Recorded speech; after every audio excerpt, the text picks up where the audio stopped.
जोंनि ruling government बै समनि बिपिएफआ बे गोरोबथाखौ बरायाखैमोन। जाय गोरोबथानि गेजेरजों जोंनि जोहोलावफ्रा न'आव फैनो हानाय जाबाय, बिमा बिफा बिब' बिनानावजों संसार जानो हानाय जाबाय, आर्मी पुलिसनि दावराव दावसिया जोब्बाय, बुथारलायनाय आरो गाज्रि थासारिया जोबनानै थांबाय, गोजोन मोनसे थासारि फैबाय, समाजा मोनसे स्टेबिलिटि फैबाय। बेबायदि समाव जोंनि माखासे राजखान्थिनि दैदेनगिरिफ्रा बेवहाय माखासे षड़यन्त्र खालामदों। दा मानगोनां रायजोफोर, जोंनि माहारिखौ जों रावनोबो षड़यन्त्र खालामनो हगारनानै होनो हाया। जोंनि माहारिखौ जों रावनोबो बेफार फालांगि खालामनो हगारनानै होनो हाया। बिपिएफनि दैदेनगिरिफ्रा हाग्रामा महिलारि बिथांमोना गोसो जाबानो कंग्रेस, गोसो जाबानो इउडिएफ, गोसो जाबानो गावनि गोसो बायदि उल्टां फाल्टां खामानिफोरखौ मावो। थांनाय 27 बोसोराव बर' आइ आफा रायजो राजाखौ अननो थाखाय, जोथोन लानो थाखाय बेसेबांबा गोलाव सम मोनदोंमोन, नाथाय बे समाव गोरिब गुन्द्राफोरनि थाखाय जेबो मावाखिसै। 2300 रां आङो सरकाराव थांनायनि उनाव बे मास मोननैयाव बुजिनो हाबाय। 2300 कोटि रां जोंनि खर'आव दाहार खालामनानै गालांबाय बिथांमोना। बे फैसाया बहा थांदों होनना बुङोब्ला, सोरबा हटेल लुदों, हस्पिटाल लुदों, हा हु बायदों, बिजनेस खालामदों, बिथांमोना गावसोरनि गोसो बायदि संसार जादों। नाथाय गोरिब गुन्द्राया दिनैबो मेगनाव मोदै खुगायाव खुदै, गोबाङानो बेराम नायजानो फैसा गैया, न' गंसे मोजां लुना लानो हायाखै, गोबां जेंनायाव दाबो जोंनि माहारिनि मानसिफ्रा गोदोनानै दङ। दा ओंखायनो रायजोफोर, बे बिसायख'थिया सोरनिबा थाखाय रां खामायनायनि बिसायख'थि जानो हानाय, सोरनिबा थाखाय पावार मोननायनि बिसायख'थि जानो हानाय, नाथाय जोंनि थाखाय बे बिसायख'थिया हारि थांनायनि थाखाय मोनसे गिदिर बिसायख'थि। बे बिसायख'थिया जोंनि थाखाय माहारि रैखाथिनि मोनसे बिसायख'थि। बे बिसायख'थिया जोंनि थाखाय बिटिआर गोरोबथाखौ 100% जाफुंहोनानै जोंनि गेजेराव अराय गोजोन थासारि लाबोनायनि मोनसे बिसायख'थि। दा ओंखायनो दिनै नोंथांमोना जेरै लैहोर लैहोर ओंखारदों, बेयो जोबोद मोनसे बाख्नायथाव जादों। जोङो बयबो सांग्रां जानांगोन रायजोफोर। जोंनि इयुनखौ रावनिबो आखायाव हगारनानै होनो हाया। जोंनि इयुनखौ, जोंनि खाफालखौ जोंनो दानानै लानांगोन, जोंनो सोरजिनानै लानांगोन। जोंनि गथ'फोरखौ जोंनो मोजां लेखा फोरोंनांगोन, लाइमोनफोरनो जोङो खामानि होनांगोन, आरो सरकाराव जिरायनायनि उनाव मास मोनथामनि गेजेराव हा हुनि मोन्थायखौ होगोन होननानै बुंदोंमोन, नाथाय मास मोनसेयावनो 5000निख्रुइ बांसिन सुबुंनो जोङो हा पाट्टा होदों। आरो जों थिग खालामबाय, फैबाय नैबे 2024 मायथाइनि गेजेरावनो जेसेबां फरेस्ट ओनसोलाव रायजो जानाय जोंनि माहारिनि मानसिफोर दङ, बिसोरनो 100% हानि पाट्टाखौ होलांजोबनो होननानै आङो थिग खालामदों। राजखान्थिया बेसे गोबाव थायो बेजों खोथा गैया। राजखान्थि गेलेनायनि नामाव राजखान्थि गेलेनो फैयाखै रायजोफोर। जि साननैसो राजखान्थि खालामगोन, जोंनि आइ आफा रायजो राजाफोरखौ अननो हायोब्ला, जोथोन लानो हायोब्ला, मदद होनो हायोब्ला, बेनो जोंनिख्रुइ देरसिन खामानि जागोन। साख्रि बाख्रिफ्रा 4 ग्रेडनिब्लाबो हाजार हाजार लाख लाख घुस जाहोआबा साख्रि मोनामोन। जोङो 15 मास मोनसे 15 दिननि गेजेरावनो 2600 सुबुंनो जोङो साख्रि होदों, नाथाय गरसेबो घुस जानो होआखै। आङो वार्निं होदों आङो अफिसारफोरखौ, सोरबा घुस जायोबा खिन्थु सासपेन्ड खालामनाय जागोन होननानै। जोङो रायजो राजाफोरखौ गोसो गोरबोजों सिबिनो नागिरदों, राजखान्थिनि नामाव राजखान्थि खालामनो नागिराखै। दा ओंखायनो रायजोफोर, जोङो सांग्रां जानांगोन। दिनै सापागुरि समस्तिया खाफाल गोनां होननानै बुंनांगोन। बर' हारिनि थांनाय 40 बोसोराव जेसेबां दाङाबाजि जादों, गाज्रि गाज्रि थासारि जादों, बे गासैबो थासारियाव गोख्रोङै गसंबोनाय सासेल' सुबुं होनना बुङोब्ला बे जाबाय इउजि ब्रह्म, उरखाव गोरा ब्रह्म। जि समाव गावजों गाव बुथारलायनाय जादोंमोन, बै समाव गुसु मेलेमजों हारिखौ खौसे खालामनो नाजादोंमोन। रायजो सभानि एमपि जानानै बिटिसि गोरोबथाखौ बिथाङा गावनि आखाइजोंनो मावफुंदोंमोन। बै समाव बिएलटिआ गभर्नमेन्टजों सावरायदोंमोन, नाथाय बिथाङा दिल्लीयाव थानानै गासैबो खामानिखौ मावदोंमोन। दिनै बर' हारिनि दाङाबाजि जायोब्ला, गुबुन हारिजों दाङाबाजि जायोब्ला बिथाङा जोंनो गुसु मेलेमजों माखासे बोसोनफोरखौ होयो, माखौ मावनांगौ आरो माखौ मावनाङा। दा बेबायदि सुबुंखौ मोनसे समाव बिपिएफनि मानसिफ्रा, हाग्रामा महिलारि मोना बिथांखौनो मानिनानै सोमावसारनायाव दैदेनबोदोंमोन, नाथाय जेला पावारखौ मोनो, इउजि ब्रह्ममोन बायदि मानसिफोरखौ, माखासे सानसुमैफोरखौ बिथांमोना साइड खालामनानै दोनदों। आरो दिनै जोंहा सम फैबाय, जोंनिनो सरकार जाबाय दायो। फैगौ 5 बोसोराव आइ आफा रायजो राजाखौ जों नायगोन। बिथांमोना जौ जुवाजों समाजखौ धंस खालामनो नागिरो, किन्तु जों जौ जुवाजों समाजखौ धंस जानो होआ। क'क्राझाराव माखासे मानसिफ्रा आंनो मैयायै बुंदों, सासे सिनियर मानसिया आंनो बुंदों जे बाबु, एबारसो जोङो बिराद मोजां मोनबाय होननानै। आं बुंबाय, मा मोजां मोनखो आदै? बिथाङा बुंबाय गामाखालि बोसोरफ्राव बैसागो मोखांफ्राव क'क्राझार टाउननि सोरगिदिं मेला खुंनानै जौ जुवा बायदिसिना थासारि जायोमोन नाथाय एबार जोबोद उदां उदां मोनदों बेवहाय मेलाबो गैया जौ जुवाबो गैया जोबोद मोजां खामानि जाबाय नोंसोरनि सरकारा अराय गोलाव जाथों होननानै बोर सारस्रिदों बियो दा नंखायनो रायजोफोर जोङो एबसुआव थानाय समाव आंबो गोबां जुजिदों समाजखौ मोजां खालामनाय खामानिखौ बिपिएफआ मावा इउथ बिपिएफनि सेंग्राफोरखौ बिएलटिफोरखौ लागायनानै जौ जुवा होनाय बायदिसिना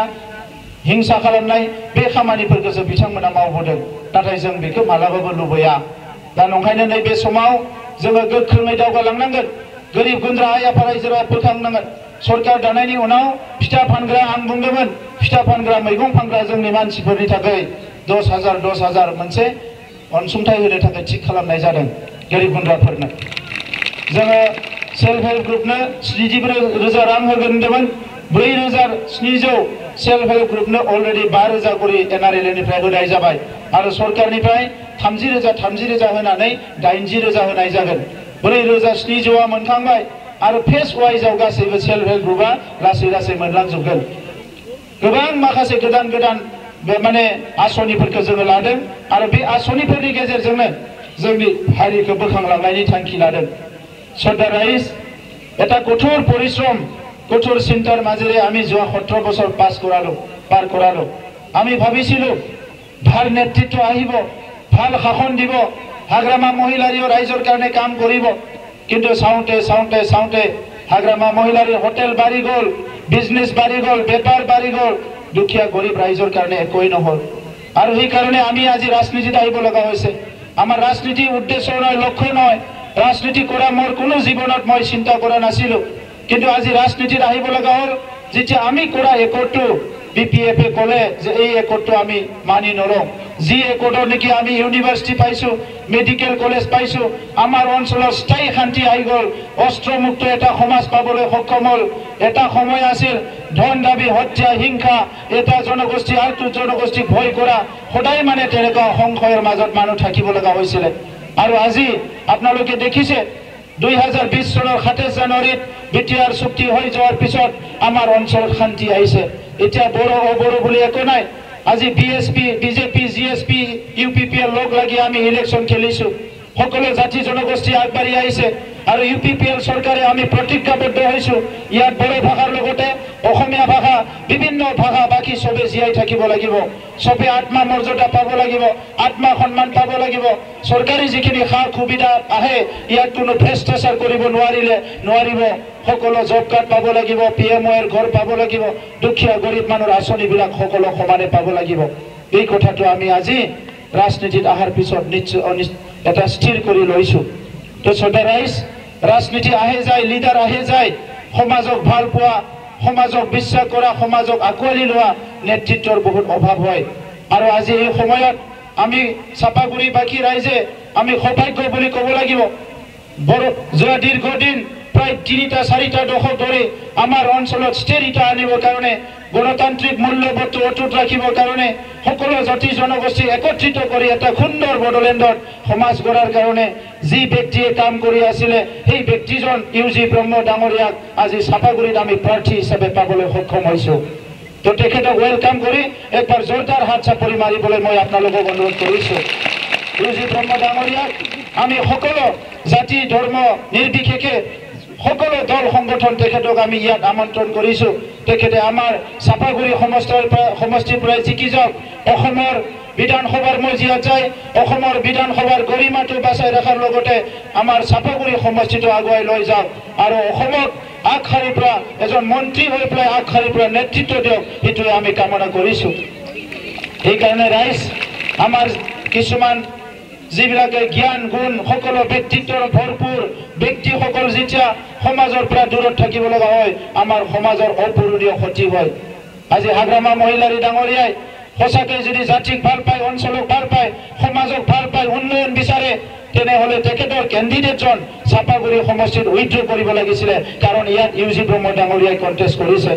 প্ৰমাণ গৰাং ৰাইজেফেৰ দিনে বিপিএফ বা হাগ্ৰামা মহিলাৰীয়া সঁচাকৈ थारैनो जुदि हारिखौ मोजां मोनो हारि जौगानायखौ लुबैयो मोजां लिडारा दैदेन जानायखौ लुबैयो जोंनि ओनसोलखौ जौगाजानो लुबैयो बिथाङा दिनै साफागुरि समस्तियाव एमएलए खौनो होनो नाङामोन इउजि ब्रह्म बिथांखौ मान होनानै गावनि एमएलए खौ बोखांना लानांगौमोन दा बिथाङा जायखौ एमएलए होदों बिथाङा एमएलए जानानै मा खालामनो खामानि मावनो हानायनि जेबो लामायानो गैया बिथाङा दा नंखायनो नैबे समाव जोंनि आखायाव कोनो बिकल्प गैया आमार हातत कोनो बिकल्प নাই অসমত বিজেপিৰ নেতৃত্বত চৰকাৰ হ'ব ইউপিপিএল আৰু অগপ ইয়াত একেলগে অংশীদাৰ হ'ব আৰু এটা সুস্থ সবল চৰকাৰ গঢ়ি পেলাই আমাৰ অঞ্চলত শান্তি সম্প্ৰীতি নিৰাপত্তা প্ৰদান কৰাৰ লগতে সকলো জাতি জনগোষ্ঠীক ভূমিৰ পাট্টা আৰু বিভিন্ন অধিকাৰ প্ৰদান কৰি আমি আগুৱাই যোৱাৰ কাৰণে সংকল্পবদ্ধ হৈছো এই কারণে আপোনালোকক ধন্যবাদ জনাইছো আজি মহিলা শক্তিয়ে যেতিয়া এটা জাগৰণ আনিবলৈ ইচ্ছা কৰে তেনেহলে পৰিয়ালৰ পৰা লৈ পেলাই সমাজৰ পৰা লৈ পেলাই দেশৰ মানে আমাৰ ৰাজ্য দেশ আৰু গোটেই বিশ্ব জাগৰণ আহি যাব আজি মহিলাসকলৰ কাৰণে আমাৰ সমাজৰ ৰীতি নীতি সংস্কৃতি বাছি আছে আমাৰ সমাজত যদি ডিসিপ্লিন আছে আমাৰ সমাজটো যদি আজি অলপ হলেও সুন্দৰ এটা সমাজ আমি পাবলৈ সক্ষম হৈছো আমাৰ মহিলাসকলৰ কাৰণে যি মহিলাসকলে অশেষ কষ্ট কৰি আজি ঘৰখন পালন পোষণ কৰি আছে সেই মহিলাসকলে যেতিয়া সমাজত ওলাই আহিব আমাৰ সমাজক সুন্দৰ হ'ব এটো আমি বিশ্বাস কৰো তো এই কারণে মহিলা শক্তিৰ প্ৰতি মই শ্ৰদ্ধা জনাইছো আৰু আজি যেটো সাইকেল ৰেলী কাৰ্যসূচী লৈ আপোনালোকে অশেষ কষ্ট কৰিলে আমাৰ নিৰ্বাচনী প্ৰচাৰৰ নামত মই ইউপিপিএলৰ সভাপতি হৈ আপোনালোকক খলাগ লৈছো ধন্যবাদ জনাইছো আং সাবাयखर बावहरदों दा बारा गोलाव बुंनो सानाखिसै मानगोनां रायजोफोर बयबोथ' थांखि लाखाबाय नङा होमबा ट्रेक्टर नांगोलबो दङ नामा नांगोल गैयाथ' नांगलটো নাই नांगल আছে নেকি ও ঠিকই আছে এতিয়া নাঙলৰ আৰু একো কাম নাই এতিয়া সব ট্ৰেক্টৰ ইউজি ব্ৰহ্ম জিন্দাবাদ